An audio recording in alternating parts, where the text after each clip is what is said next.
Hi friends, இன்றைக்கி episode உண்மையிலே வேறு லெவலுங்க. அந்த அளவுக்கு கொண்டாந்துருக்காங்க. நம்ம விஜய் வீட்டுக்கு போனதும் பாப்பா கோச்சிக்கிறா, இவ்வளோ லேட்டாக வரீங்களே, லீவு தானே, என் கூட இன்றைக்கி ஸ்பெண்ட் பண்ணி விளையாடலாம் இல்லைன்னு சொல்லிட்டு நம்ம ஒரு இடம் போகிறோம், நீ சீக்கிரம் ரெடி ஆகுன்னு சொன்னதும் பீச்சா ஹோட்டலா பார்க்கான்னு சொல்லிட்டு பாப்பா கேட்குறா. இல்லை உங்கள் மிஸ் வீட்டுக்குன்னு சொன்னதும் பாப்பாவும் மிஸ் வீட்டுக்குன்னு சொன்னதும் முன்னாடியே சொல்லியிருக்கலாம் இல்லைப்பா, நான் இந்நேரம் ரெடியாக இருப்பேன் பாரு எப்படி இருக்கு. சரி சரி சீக்கிரம் கிளம்பி, இன்றைக்கி ஃபுல்லாக உங்கள் மிஸ் கூட தான் இருக்க போகிறேன், அங்கே ஒரு பாட்டி இருக்கிறாங்க, அவங்க கூடவும் நீ ரொம்ப ஹாப்பியாக பேசணும், பாட்டி கூப்பிடணும்னு சொல்லிட்டு கூட்டிகிட்டு போகிறாரு.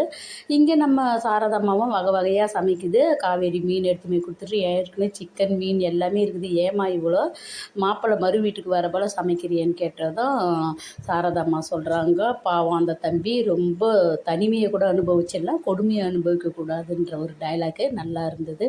காலம்தான் அந்த தம்பிக்கு பதில் சொல்லணும், அவர் கஷ்டம்லாம் போகணும், அவர் கஷ்டத்தை கேட்டதும் எனக்கு ரொம்ப மனசு கஷ்டமாயிடுச்சு, அதனால தான் சமைக்கிறேன், வர தம்பியும் நம்ம சாப்பிட சொல்லணும், அம்மும் நம்ம மட்டும் சாப்பிடக்கூடாதுன்னு சொல்லிட்டு அந்த இடத்துல புரிய வைக்கிறாங்க.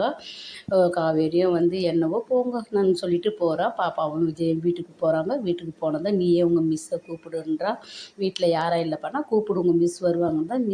மிஸ் நம்ம காவேரி குட்டி காவேரி கூப்பிட்ற ஸ்டைலும் தனி தான்.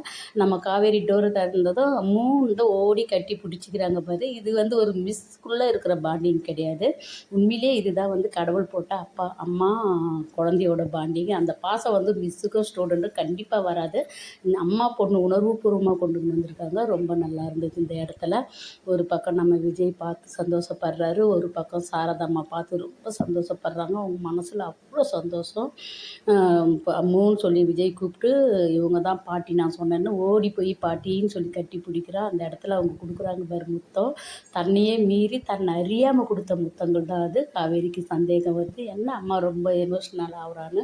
இதை யோசிக்க தான் நம்ம காவேரிக்கு பழைய நினைவுகள் வரணும். சீக்கிரம் யோசி, அம்மா பொண்ணு இன்னும் நல்லா காட்டினாங்கன்னா உண்மையிலேயே நல்லா இருக்கும். இது ஸ்டூடெண்ட்டுக்கும் மிஸ்ஸுக்குமே இவ்வளோ அழகான ஒரு பாண்டிங்கை காட்டும் போது கண்டிப்பாக அம்மா பொண்ணுன்னு தெரிஞ்சால் எப்படி இருக்கும். இதை பார்க்க நாங்களும் அவளோட இருக்கோம். காலம்தான் பதில் சொல்லணும், சாரதாம்மா சொன்ன போல் காலம்தான் பதில் சொல்லணும், நம்ம டைரக்டர் சார் தான் பதில் சொல்லணும். ஹாப்பி மூமெண்ட்டு சீக்கிரம் வந்தால் ரொம்ப சந்தோஷமாக இருக்கும்.